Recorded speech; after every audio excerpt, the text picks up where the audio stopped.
Hey guys, welcome back to my channel. If you're new here, my name is Marquita, and on this video, I'm going to be doing another sit-down video. Haven't done one of those in a while, so today I'm going to be talking to you guys about 5 things that no one ever shared with me when coming into the planner community. So that way, if you're a newbie planner, you're just starting out, you're a little bit overwhelmed, to say the least, maybe this video may help you in some way.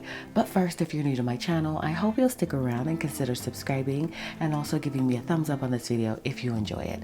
So let's jump on in, guys. If you want to hear 5 things that no one ever told me when I came into the planner community, make sure to stay tuned.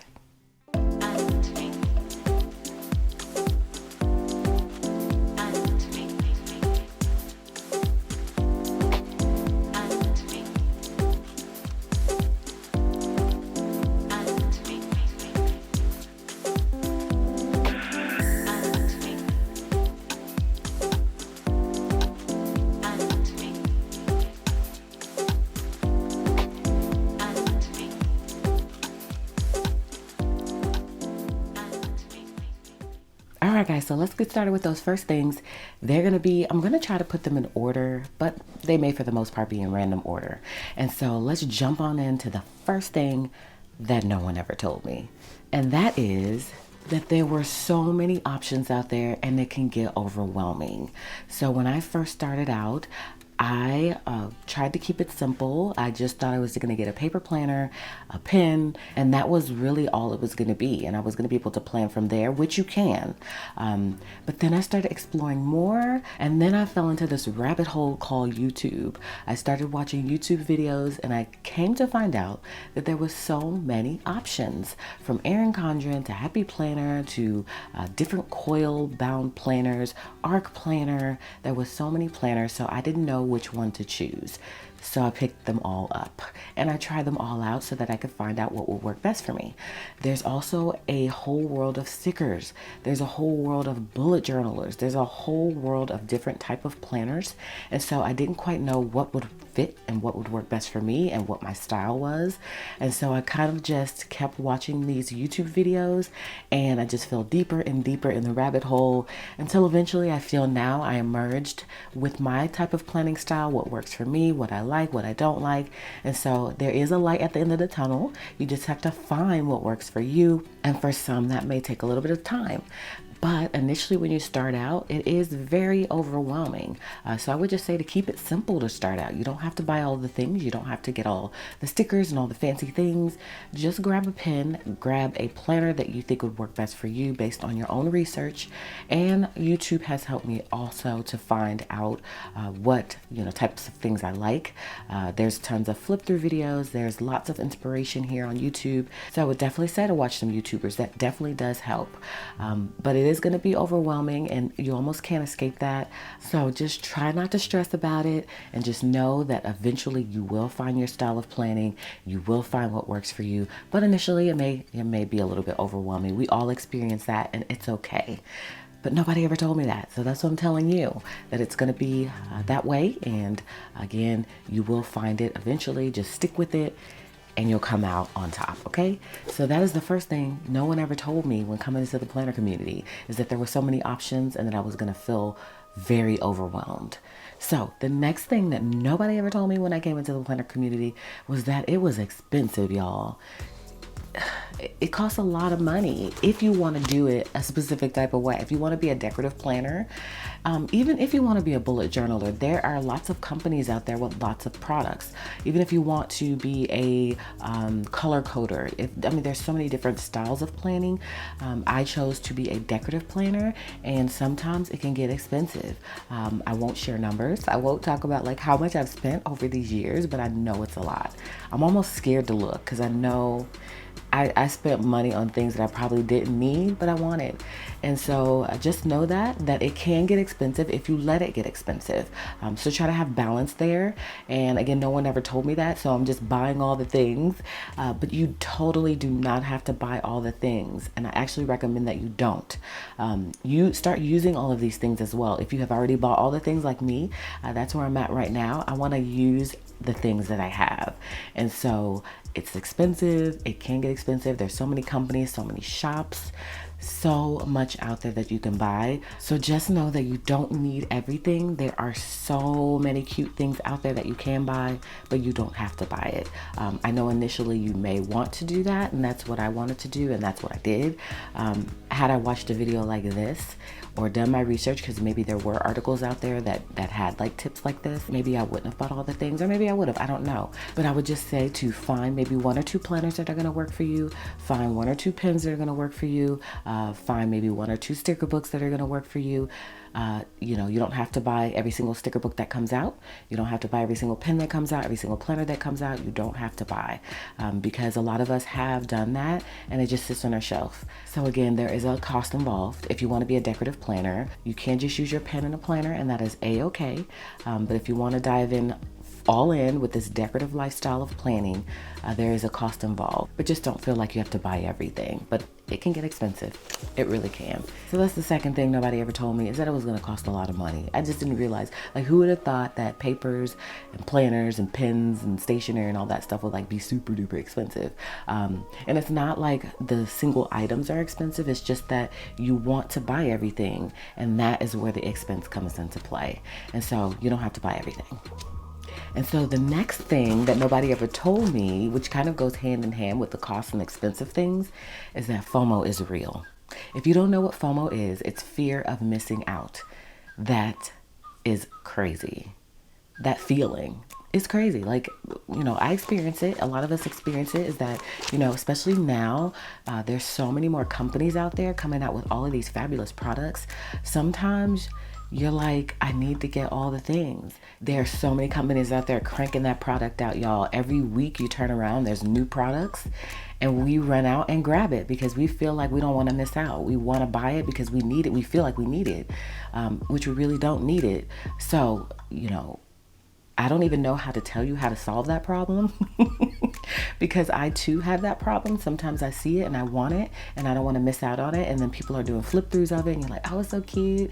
And sometimes you're like, well, I just really only like a couple of things about it, but I just don't want to miss out on it because I know if I don't buy it now, I'm not going to be able to get it later. There's lots of emotions that goes into it. So I would say try not to experience FOMO. It's tough because, again, I know I have been guilty of that and my friends have been guilty of that. All of us have. So it's hard for me to tell you not to. I can only say that eventually that feeling will wear off. And I think that's where I'm at right now, is that I don't no longer have that type of fear of missing out. A recent Happy Planner release came out and I bought nothing from it besides 2 sticker books. They came out with a whole collection of different girl lines and I didn't get any of it. And I felt really good about it. To be able to walk into a craft store, y'all, and not buy everything that you would normally buy like a month prior to is a great feeling. So just know that right now you're going to be all in and you're going to feel that feeling of FOMO, but eventually it will die down. So there is another hope at the end of the tunnel. All of these things that I'm sharing with you are going to be initial feelings that you feel when you come into the planner community, but over time it will smooth itself out. And so that's why I'm hoping someone will benefit by this type of video, because I think I could have, just to know that although you are, you know, feeling those feelings right now, eventually you won't. And it's a great feeling to know that you're not tied to that, in terms of, you know, feeling like everything, you need everything, because you really don't. And that feeling will subside eventually. But FOMO is a real thing, y'all. And a lot of us get caught up with it. I just don't want to get caught up into it anymore. I want to use all of the things that I have. I have a ton of stuff back there, as you guys know, because you've seen my craft room before, you've seen a tour, you know everything I have, and it's a lot. And so I just want to be right now in a place where I'm using what I have. Otherwise, I'm just going to keep stacking stuff on top of stuff and not using those things that I have, which are still things. There's nothing wrong with those things. So why am I not using them? So that's where I'm at right now. But just know that if you're new coming into the planner community, FOMO is real. You're going to experience it. Just try to put things in perspective. Try to not go ham and just buy every single thing that you see. Try to be selective as much as you can, and eventually that feeling of FOMO will wear off. Trust me, it'll wear off, okay? You're gonna be over it. And so that is the third thing, y'all. FOMO is real, okay? The next thing that nobody ever told me was that there was such a community. I didn't realize that planning was actually a community of people, of creative people, of shops, of companies. There was just such a fantastic community of people who have all come together. There are Facebook groups, there's people on Instagram, there's a whole community tied to this thing, y'all. So I would say definitely go explore it. Don't get wrapped up too much, because then you can get overwhelmed, especially when it comes to like Facebook. I know there are tons of groups out there. I believe I follow maybe 5 to 10 groups, but it can flood your timeline unless you create a whole separate Facebook for your planning, which is still going to be overwhelming because you're going to be toggling back and forth between your personal profile and your planner profile. The same thing with Instagram. So I would definitely say just to choose a few groups, maybe a couple of the larger groups, a couple of the smaller groups, a couple of the niche groups, just to kind of have your fair share. But there's a whole community out there, y'all, which is insane. And it's a big community too. So again, community is a great thing to be a part of. I love the planning community. It has completely embraced me. It's almost changed my life. And so I would definitely say you want to dive into the community, but just don't let it overwhelm you. Just choose a few groups to really be a part of. Try to comment and just really socialize with those people if that's your type of personality, and just go in head first and explore this amazing community. And when it comes to the community, y'all, there are so many creative people, like so many people that I see and I'm like, oh, I wish I could plan like that. Or, you know, eventually I hope I'm as creative as her. You know, you start to look at people and you're just like almost in awe of them. So there's so much creativity out there, y'all. It's crazy. And so you also don't want to get to a point to where you're jealous of someone, or you're thinking too highly of them, or, you know, they're making you feel some type of way. And you also don't want to get caught up into the negativity of the community, because there is a negative side of the community too. There are people who may tend to be troublesome and may start trouble from time to time. So you also want to distance yourself from that as much as possible. But for the most part, the community is amazing, creative, very positive. So I would definitely say to explore the community. There's also events, y'all. I just came from an event this weekend actually with 2 of my friends called Planners at Tiffany's, and it was amazing. I actually spoke there for about 30 minutes along with Shannon from the Honeybee shop. She's so amazing. So glad I got to meet her in person. She's one of those creative people I was telling you about. And so there's many others just like her, but there are events, you guys, that you can go to. You can explore, like Go Wild is a huge event. Also, I will be attending Chicago Planner Conference, which is a huge event. There are tons of huge events out there, smaller events out there. So I would definitely say to try to get to one if possible, because it will almost be like changing, and you'll get to see a lot of people that you see online. You'll get to meet in person. It's actually a really, really cool experience. So I would definitely say to get to an event, so that way you can see things in person, and you can just kind of experience this whole community at its best, and you'll love it. So the community is huge. There's a lot. Over the years, the community has grown so much. Lots of things out there for you to explore, lots of events, lots of creative people here on YouTube and on Instagram. There's just so much creativity out there that you can pull from to help you to develop your type of style of planning. So I would definitely say just to keep watching those people until you can develop the type of style that you want. It's not going to be like them completely. It's going to be your style, but there's just so much inspiration out there. So the community is amazing. I love it so much. So the last thing that I wanted to share that nobody ever told me when coming into the planner community is that you can create a living off of it. And that's what I've done. So as you guys know, I'm a full-time YouTuber, full-time vlogger, blogger. I have a shop. I am an Instagram person. They may call me an influencer. I don't tend to really like that word, but I'm trying to embrace it in 2020. So you can really create a business off of planning, which is insane. So I would definitely say if it's something that you want to do, write out your goals, see where you're headed, see what direction you want to go in. Whether it's YouTube, do you want to start a channel? Do you want to create a shop, a sticker shop? There are so many options out there and things that you can do within the planner community to make a full-time income. So if that's something that you want to do, just start doing your research and just see like where you want to take this thing. Do you just want to share your inspiration and love of planning, or do you actually want to create a business off of it?